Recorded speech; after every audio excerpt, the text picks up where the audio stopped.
పిత పుత్ర పవిత్రాత్మ నామమున ఆమేన్. జ్ఞానవాణి ప్రేక్షకులకు ప్రాతకాల శుభోదయం. ఈరోజు మనం యూదా మక్కబీ యొక్క ధైర్యం, విశ్వాసం, న్యాయకత్వం గురించి తెలుసుకుందాం. ఆయన మొదటి మక్కబీ గ్రంథంలో ఒక గొప్ప యోధుడిగా, ధర్మరక్షకుడుగా మరియు దేవుని నమ్మకంతో నడిచిన నాయకుడిగా నిలిచాడు. యూదా మక్కబీ తన తండ్రి మత్తతీయ మరణించిన తరువాత నాయకత్వాన్ని స్వీకరించాడు. ఆయన తన ప్రజల కీర్తిని వ్యాపింపచేశాడు. ఆయుధాలతో యుద్ధానికి సిద్ధమయ్యాడు. సింహంలా శత్రువులను ఎదుర్కొన్నాడు. యూదా తన ప్రజల కోసం ప్రాణాలను పణంగా పెట్టాడు. శత్రువులపై ధైర్యంగా ఎదుర్కొన్నాడు. దేవుని ధర్మాన్ని కాపాడటానికి తన జీవితాన్ని అంకితం చేశాడు. దేవుని మీద విశ్వాసంతో ముందుకు నడిచిన నాయకుడు మన యూదా మక్కబీ. యూదా తన సైన్యానికి ఇలా చెప్పాడు: యుద్ధంలో విజయం సైన్య పరిమాణంపై ఆధారపడదు, అది పరలోకం నుండి వచ్చే బలంపై ఆధారపడి ఉంటుంది. దేవునిపై విశ్వాసం ఉంచి శత్రువులను ఓడించాడు. యూదా మక్కబీ తన ప్రజల ధర్మాన్ని కాపాడటానికి శత్రువులతో పోరాడాడు. ప్రియమైన సోదరీ సోదరులారా, మన జీవితంలో మనం ఒక సత్యం ఎప్పుడూ గుర్తుంచుకోవాలి: విజయానికి ఎల్లప్పుడూ పెద్ద సైన్యం, అధిక వనరులు లేదా మానవ బలం అవసరం లేదు. మనకు ఒకటే అవసరం, అది ఏమిటంటే దేవుని సహాయం మరియు ఆయన మీద సంపూర్ణ విశ్వాసం ఉండాలి. ఈరోజు మనం తెలుసుకోబోయే అంశం యూదా మక్కబీ యొక్క మొదటి విజయం గురించి. ఇది కేవలం ఒక యూదా కథ కాదు, ఇది విశ్వాసం, ధైర్యం మరియు దేవుని మీద ఆధారపడటం ద్వారా సాధించిన అద్భుతమైన విజయం. మొదటి మక్కబీల గ్రంథం 3వ అధ్యాయం 16వ వచనం చెబుతుంది ఏమిటంటే, యూదా మరియు అతని సైన్యం శత్రువులను చూసి వారు సంఖ్యలో చాలా ఎక్కువ అని కనుగొన్నారు. మనుషుల దృష్టిలో ఇది ఓడిపోయే యుద్ధం. గ్రీకు సైన్యం చాలా బలమైనది, ఆయుధాలు అధికంగా ఉన్నాయి, యుద్ధ నైపుణ్యం వారికి ఎక్కువ. అయినా యూదా భయపడలేదు, ఎందుకంటే అతని దృష్టి శత్రువులపై కాకుండా సైన్యాధిపతి అయిన దేవునిపై నిలిచింది.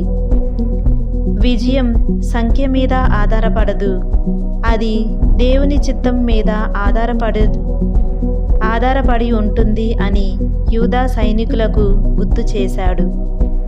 మానవుని శక్తి చిన్నదైనా దేవుని సహాయం చాలా పెద్దది. దేవుని మీద ఆధారపడిన యుద్ధం.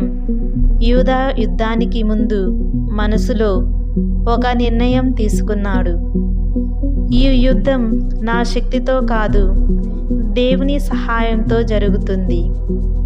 యూదా ప్రార్థనతో సైన్యాన్ని సిద్ధం చేశాడు. శత్రువులను చూసి వెనక్కి తగ్గలేదు. కాబట్టే దేవుని నామంపై నమ్మకం ఉంచి ఫలితంగా అద్భుతమైన రీతిలో విజయం వారిని వరించింది. మొదటి మక్కబీయులు 3వ అధ్యాయం 24వ వచనంలో, యూదా చిన్న సైన్యం శత్రువుల మీద గెలిచింది, వారిని పారగొట్టింది మరియు ప్రజలకు ధైర్యం కలిగింది. ఈ విజయం కేవలం యుద్ధ విజయం కాదు, ఇది దేవుడు తన ప్రజలతో ఉన్నాడనే సాక్ష్యం. ప్రియమైన సహోదరులారా, ప్రతి తరంలో దేవుడు తన ప్రజలను రక్షించటానికి ప్రత్యేకంగా కొందరి వ్యక్తులను లేపుతాడు. అందులో యూదా మక్కబీ కూడా అటువంటి వ్యక్తి. ఆయన జీవితంలో 3 గొప్ప లక్షణాలు కనిపిస్తున్నాయి. అవి ధైర్యం, విశ్వాసం, నాయకత్వం. ఈ 3 గుణాలు మన జీవితానికి కూడా చాలా అవసరం. మొదటిది ధైర్యం. శత్రువుల ముందు వెనుకడుగు వేయని మనసు. యూదా కాలంలో ఇజ్రాయేలు గ్రీకు సామ్రాజ్యపు అణిచివేతలో ఉంది. ఆలయాన్ని అవమానపరిచారు, దేవుని ధర్మశాస్త్రాన్ని నిషేధించారు. ఈ పరిస్థితుల్లో యూదా భయపడకుండా లేచాడు.